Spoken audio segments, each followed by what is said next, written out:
안녕하십니까. 이번 발표를 맡게 된 박사과정 천혜란입니다. 이번 저널 미팅에서는 화장품과 관련된 논문 두 편을 소개드리고자 합니다. 첫 번째 논문은 플러스1의 2022년 11월 게재된 논문으로 해당 저널의 임팩트 팩터는 3.752입니다. 본 논문은 지난번 아모레퍼시픽의 권구상 박사님께서 특강을 해주셨을 때 잠깐 소개된 논문으로 제가 2021년도에 분석한 화장품을 바를 때 뇌파 데이터를 수리과학연구소에서도 동일하게 딥러닝을 이용하여 진행을 하였었는데 해당 논문이 최근 퍼블리시되어 소개드리고자 합니다. 앞서 말씀드린 것처럼 본 연구는 화장품을 바를 때의 감정을 뇌파를 통해 분류하고자 하였으며 화장품이라는 특성상 총 19명의 여성 피험자만이 참여하였습니다. 뇌파는 20채널에 무선 뇌파 장비를 통해 측정되었으며 총 4가지의 화장품 크림이 실험에 사용되었습니다. 실험은 4가지 크림별로 총 2번씩 진행이 되었으며 그 순서는 피험자마다 무작위로 선정되었습니다. 후각으로 발생할 수 있는 모든 감정 변화를 배제하기 위해 모든 크림에서의 향은 제거하였습니다. 아래의 그림과 같이 크림을 팔에 전달한 다음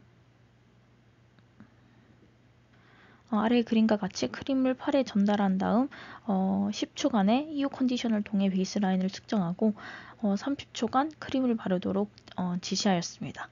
그 후 20초 동안은 바르는 것을 멈추고 감각을 충분히 느끼도록 한 다음 9점 척도 기반의 설문조사를 진행하였습니다. 설문조사는 1점부터 9점까지로 평가되며 점수가 낮을수록 불만족을 의미합니다. 분석에는 피험자가 손가락을 사용하여 화장품을 바르는 이 30초 구간만을 사용하였으며 19명 중 3명의 피험자가 제외되어 총 16명의 피험자가 분석에 포함되었습니다. 30초의 뇌파 데이터를 3초의 윈도우 사이즈와 2초의 오버랩을 통해 타임 프리퀀시 피처를 추출하였으며 알파, 베타, 로우 감마, 하이 감마 4가지 주파수 대역에 대해 각각 추출하였습니다. 딥러닝의 인풋으로 사용하기 위해 리쉐이핑과 데이터 밸런싱 과정을 거쳤는데요. 리쉐이핑의 경우 우측의 그림과 같이 EEG 채널의 위치와 프리퀀시 밴드를 모두 고려하여 새로운 매트릭스 형태로 변환하는 것을 의미합니다. 먼저 EEG 채널을 각 그 채널의 위치에 맞게 매트릭스 형태로 변환한 다음 해당 매트리스를 프리퀀시 밴드마다 생성하여 더 큰 매트릭스를 만들게 됩니다. 이 EEG 채널의 이 빈 공간의 경우에는 주변 채널의 평균값을 사용하여 빈 공간에 넣었습니다. 해당 과정을 거치게 되면 아래의 그림과 같이 매트릭스가 생성되게 되는데요. 자세히 보시면 10x10으로 구성되어 있습니다.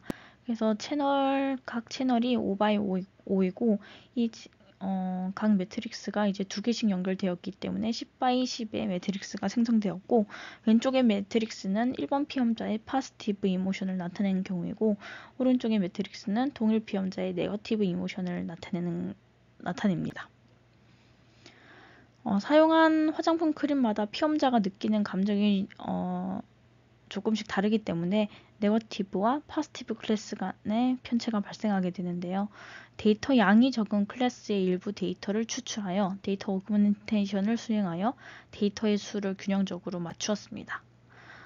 그리고 해당 데이터는 네거티브와 파지티브 간의 차이를 확인하기 위해 네거티브 파워를 기준으로 베이스라인 코렉션 되었습니다.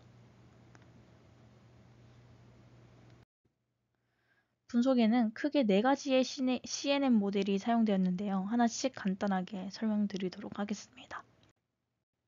첫 번째 모델은 Inception-like CNN으로 일반적으로 CNN은 각 레이어마다 단일 커널 사이즈를 사용한다고 합니다.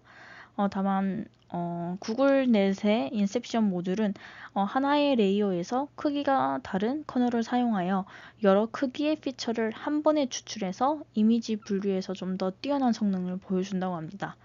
이러한 인셉션 모듈을 접목하여 CNN 모델을 만든 것이 Inception Like CNN입니다.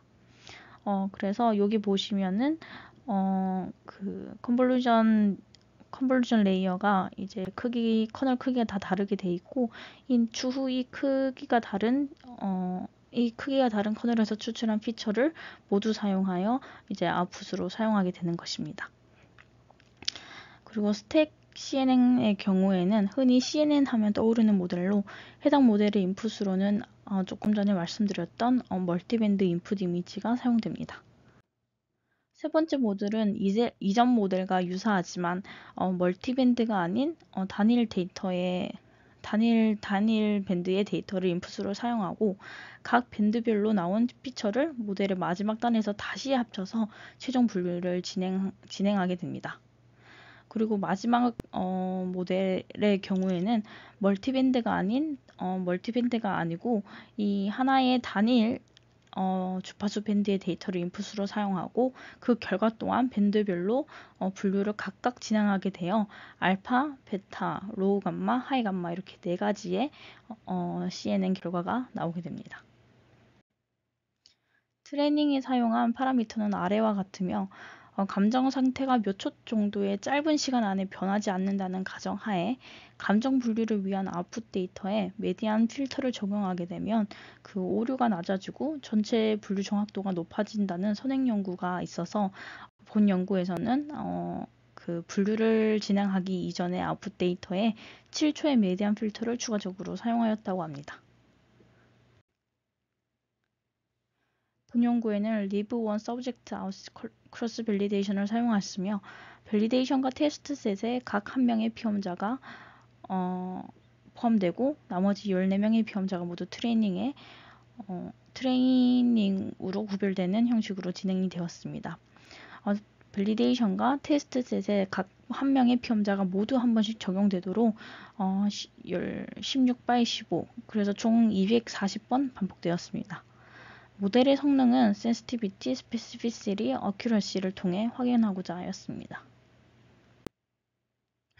먼저 설문조사를 통한 점수 분포입니다. 본 결과는 1점부터 9점까지의 설문조사를 기반으로 추출되었으며 1점부터 4점까지는 네거티브, 그리고 8점과 9점의 경우 파지티브로 클래스를 분류하였습니다. 크림 1의 경우 다른 크림에 비해서 이제 낮은 점수 분포를 보이고 있고 크림 2의 경우에는 2점부터 9점까지 좀 넓게 분포하는 것을 확인할 수 있습니다. 그리고 크림 3과 크림 4의 경우에는 대부분 7점과 9점 사이에 분포하여 높은 선호도를 보였습니다. 다음은 맥시멈 밸리데이션 어큐러시, 미니멈 밸리데이션 로스, 그리고 세 가지의 모델 평가 척도에 따른 앞선 7가지 분류 모델의 정확도를 보여줍니다.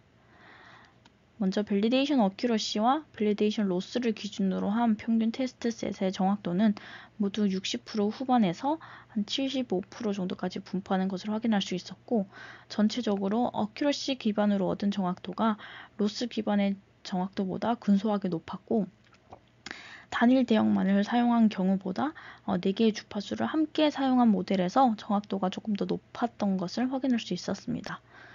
특히 이 B의 스택트 CNN의 경우 두 방법 모두에서 가장 높은 정확도를 보였고 네 가지 대역을 모두 함께 사용한 경우가 아닌 이제 단일 대역을 사용한 경우에서는 로우 감마 밴드가 가장 높은 정확도를 보였습니다.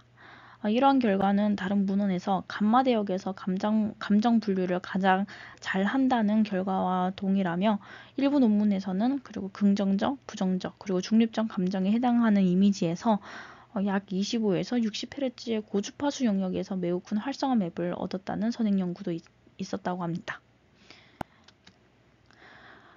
세 가지의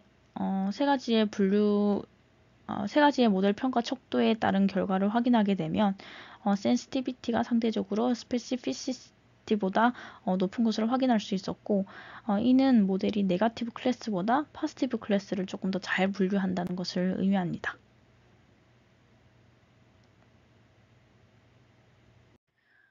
본 연구에서 설문조사 결과는 네파 데이터의 클래스를 정하는 용도로만 사용되었고 설문조사와 네파 데이터 결과 사이에 코릴레이션은 따로 확인하지 않았다는 점이 조금 아쉬웠습니다.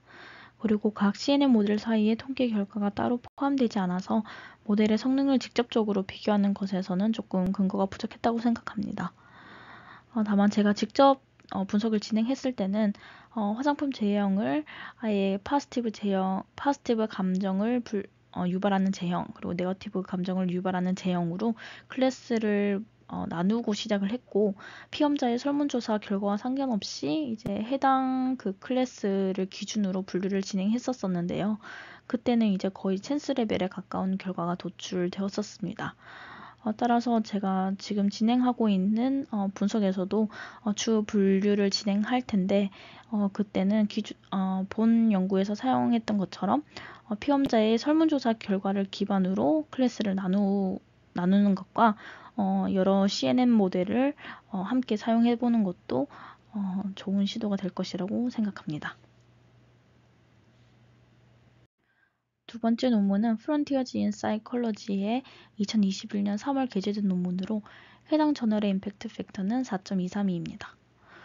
보통 화장품을 고를 때는 매장을 둘러보면서 화장품을 고르게 되는데요.